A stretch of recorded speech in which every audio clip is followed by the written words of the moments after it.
بھلا جو شخص یہ جانتا ہے کہ جو کچھ تمہارے پروردگار کی طرف سے تم پر نازل ہوا ہے حق ہے، وہ اس شخص کی طرح ہے جو اندھا ہے؟ اور سمجھتے تو وہی ہیں جو عقل مند ہیں، جو اللہ کے عہد کو پورا کرتے ہیں اور قول و قرار کو نہیں توڑتے،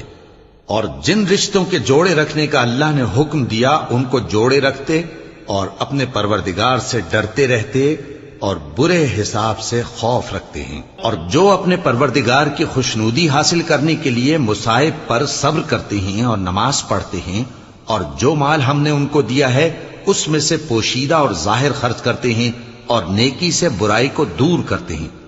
یہی لوگ ہیں جن کے لیے عاقبت کا گھر ہے، یعنی ہمیشہ رہنے کے باغات جن میں وہ داخل ہوں گے، اور ان کے باپ دادوں اور بیویوں اور اولاد میں سے جو نیکوکار ہوں گے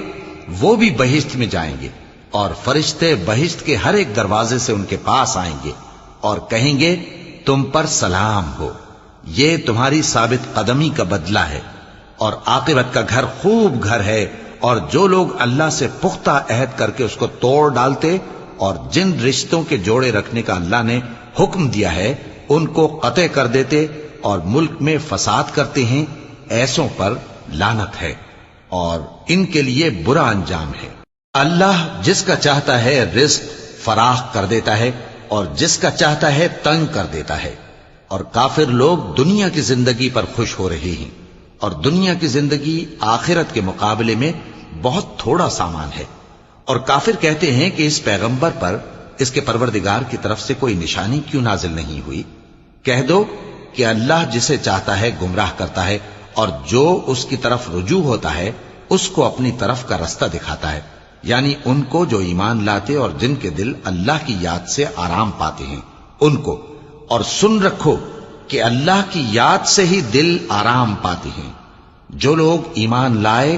اور عمل نیک کیے ان کے لیے خوشحالی اور عمدہ ٹھکانہ ہے۔ جس طرح ہم پہلے پیغمبر بھیجتے رہے ہیں اسی طرح اے نبی ہم نے تم کو اس امت میں جس سے پہلے بہت سی امتیں گزر چکی ہیں بھیجا ہے، تاکہ تم ان کو وہ کتاب جو ہم نے تمہاری طرف بھیجی ہے پڑھ کر سنا دو۔ اور یہ لوگ رحمان کو نہیں مانتے۔ کہہ دو وہی تو میرا پروردگار ہے، اس کے سوا کوئی معبود نہیں، میں اسی پر بھروسہ رکھتا ہوں اور اسی کی طرف رجوع کرتا ہوں۔